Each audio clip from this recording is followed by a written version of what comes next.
after a 33-year leave of absence from his alma mater, I am pleased to present to you Dr. William Gates.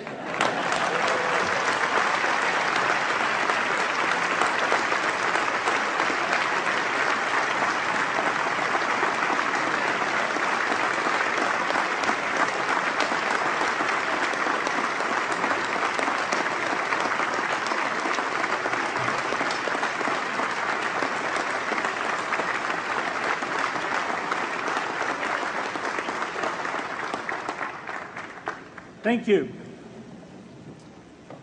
President Bach, former President Rudenstein, incoming President Faust, members of the Harvard Corporation and the Board of Overseers, members of the faculty, parents, and especially the graduates.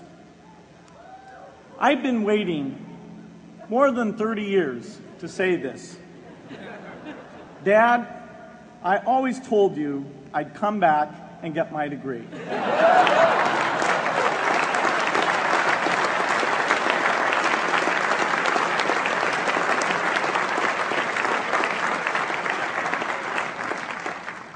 I want to thank Harvard for this honor. I'll be changing my job next year, and it will be nice to finally have a college degree on my resume. I applaud the graduates for taking a much more direct route to your degrees. For my part, I'm just happy that the Crimson called me Harvard's most successful dropout. I guess that makes me valedictorian of my own special class. I did the best of everyone who failed.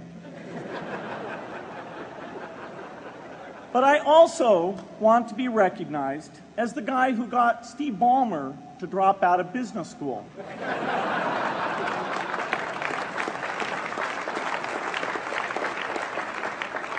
I'm a bad influence. That's why I was invited to speak at your graduation.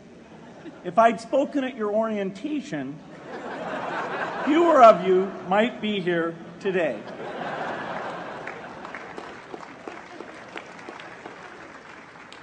Harvard was a phenomenal experience for me. Academic life was fascinating. I used to sit in on lots of classes that I hadn't even signed up for. And dorm life was terrific. I lived up at Radcliffe in Currier House. There were always a lot of people in my dorm room late at night discussing things because everyone knew that I didn't worry about getting up in the morning. That's how I came to be the leader of the antisocial group. We clung to each other as a way of validating our rejection of all those social people. Radcliffe was a great place to live. There were more women up there, and most of the guys were math science types. The combination offered me the best odds, if you know what I mean. That's where I learned the sad lesson that improving your odds doesn't guarantee success. One of my biggest memories of Harvard came in January 1975 when I made a call from Currier House to a company in Albuquerque, New Mexico that had begun making the world's first personal computer. I offered to sell them software. I worried they would realize I was just a student in a dorm and hang up on me. Instead, they said, "We're not quite ready. Come see us in a month," which was a good thing because we hadn't written the software yet. From that moment, I worked day and night on the extra credit project that marked the end of my college education and the beginning of a remarkable journey with Microsoft. What I remember above all about Harvard was being in the midst of so much energy and intelligence. It could be exhilarating, intimidating, sometimes even discouraging, but always challenging. It was an amazing privilege, and though I left early, I was transformed by my years at Harvard, the friendships I made, and the ideas I worked on. But taking a serious look back, I do have one big regret.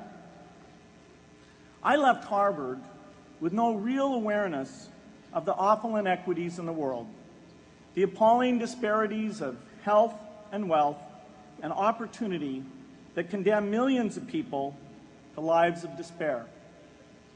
I learned a lot here at Harvard about new ideas in economics and politics. I got great exposure to the advances being made in the sciences.